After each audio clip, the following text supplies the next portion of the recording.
Vice President Johnson, Mr. Speaker, Mr. Chief Justice, President Eisenhower, Vice President Nixon, President Truman, Reverend clergy, fellow citizens.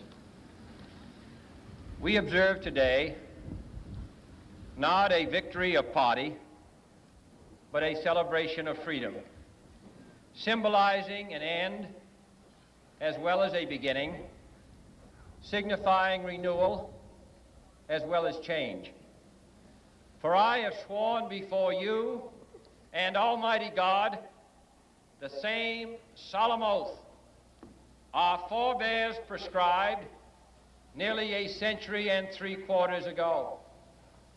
The world is very different now, for man holds in his mortal hands the power to abolish all forms of human poverty and all forms of human life. And yet the same revolutionary beliefs for which our forebears fought are still at issue around the globe. The belief that the rights of man come not from the generosity of the state, but from the hand of God. We dare not forget today that we are the heirs of that first revolution. Let the word go forth from this time and place to friend and foe alike that the torch has been passed to a new generation of Americans born in this century, tempered by war, disciplined by a hard and bitter peace, proud of our ancient heritage, and unwilling to witness or permit the slow undoing of those human rights to which this nation has always been committed and to which we are committed today at home and around the world.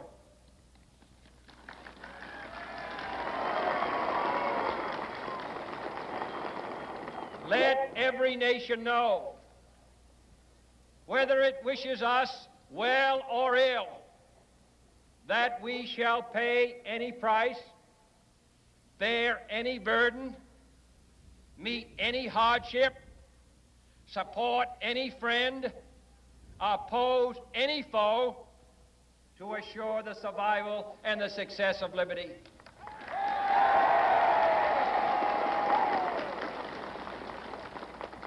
This much we pledge and more. To those old allies whose cultural and spiritual origins we share, we pledge the loyalty of faithful friends. United, there is little we cannot do in a host of cooperative ventures. Divided, there is little we can do, for we dare not meet a powerful challenge at odds and split asunder. To those new states whom we welcome to the ranks of the free, we pledge our word that one form of colonial control shall not have passed away, merely to be replaced by a far more iron tyranny.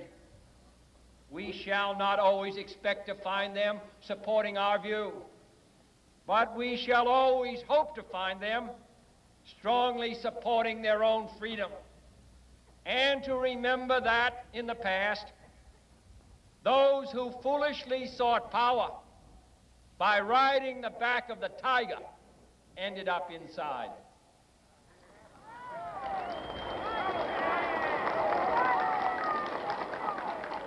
To those people in the huts and villages of half the globe struggling to break the bonds of mass misery, we pledge our best efforts to help them help themselves for whatever period is required, not because the communists may be doing it, not because we seek their votes, but because it is right.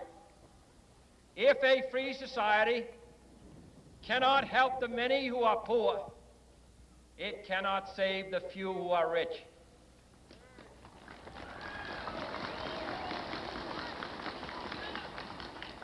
To our sister republics south of our border, we offer a special pledge to convert our good words into good deeds, in a new alliance for progress, to assist free men and free governments in casting off the chains of poverty.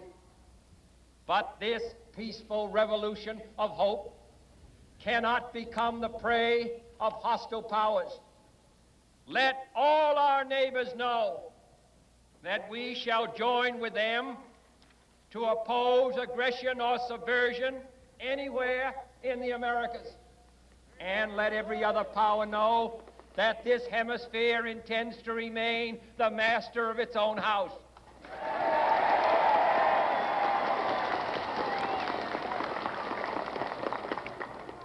To that World Assembly of Sovereign States, the United Nations, our last best hope, in an age where the instruments of war have far outpaced the instruments of peace, we renew our pledge of support to prevent it from becoming merely a forum for invective, to strengthen its shield of the new and the weak, and to enlarge the area in which its writ may run.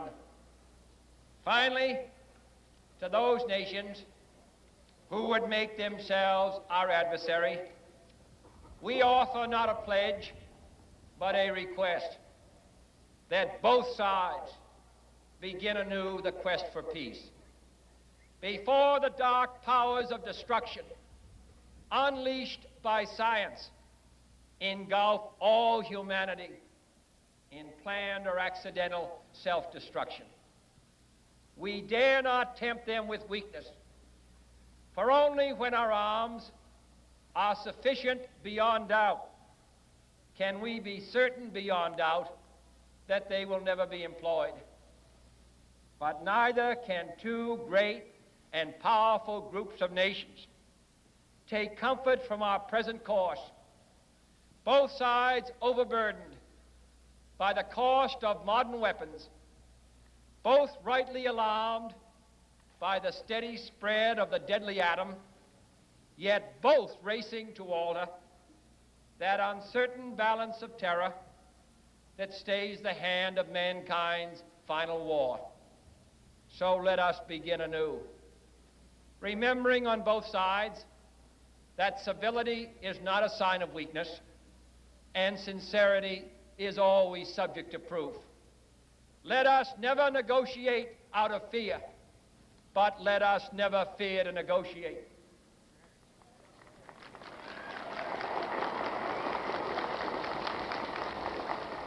Let both sides explore what problems unite us, instead of belaboring those problems which divide us. Let both sides, for the first time, formulate serious and precise proposals for the inspection and control of arms, and bring the absolute power to destroy other nations under the absolute control of all nations.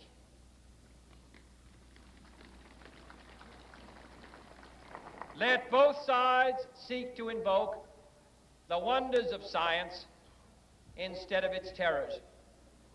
Together, let us explore the stars, conquer the deserts, eradicate disease, tap the ocean depths, and encourage the arts and commerce. Let both sides unite to heed in all corners of the earth the command of Isaiah to undo the heavy burdens and let the oppressed go free.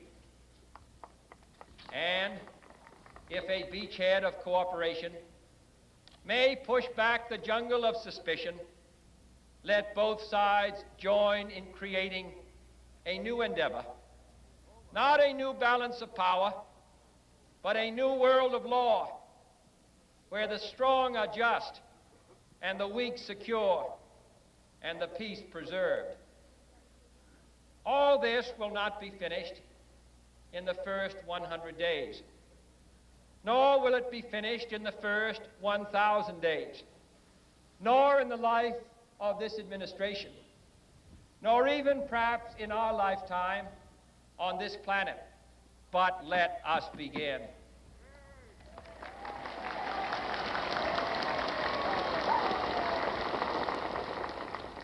In your hands, my fellow citizens, more than mine, will rest the final success or failure of our course. Since this country was founded, each generation of Americans has been summoned to give testimony to its national loyalty. The graves of young Americans who answered the call to service surround the globe.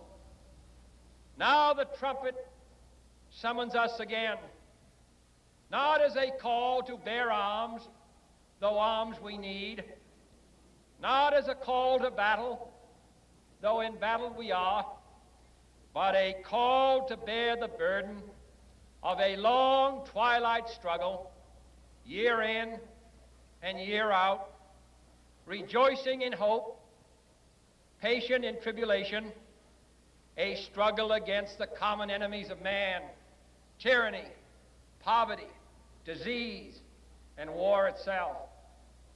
Can we forge against these enemies a grand and global alliance,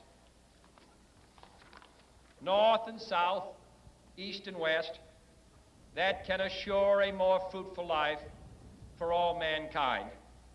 Will you join in that historic effort?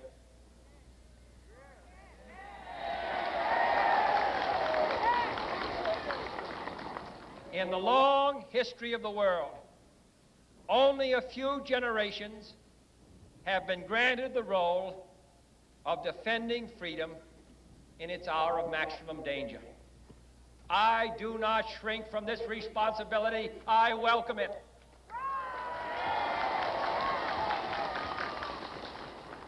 I do not believe that any of us would exchange places with any other people or any other generation.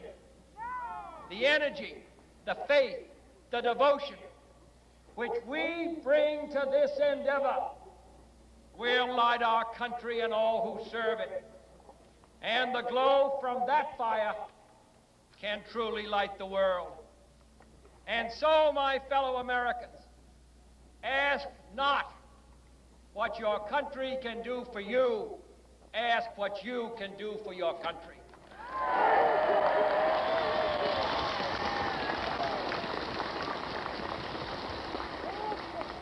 My fellow citizens of the world, ask not what America will do for you, but what together we can do for the freedom of man.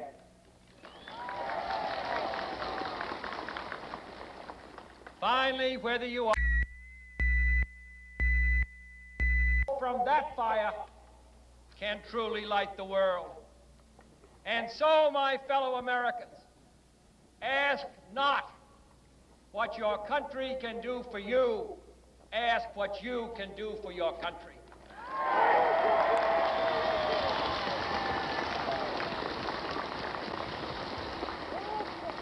My fellow citizens of the world, ask not what America will do for you, but what together we can do for the freedom of man.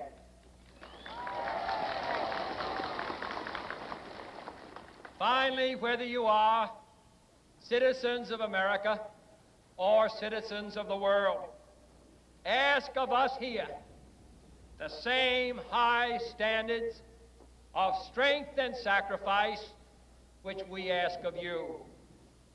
With a good conscience, our only sure reward, with history the final judge of our deeds, let us go forth to lead the land we love, asking his blessing and his help, but knowing that here on earth, God's work must truly be our own.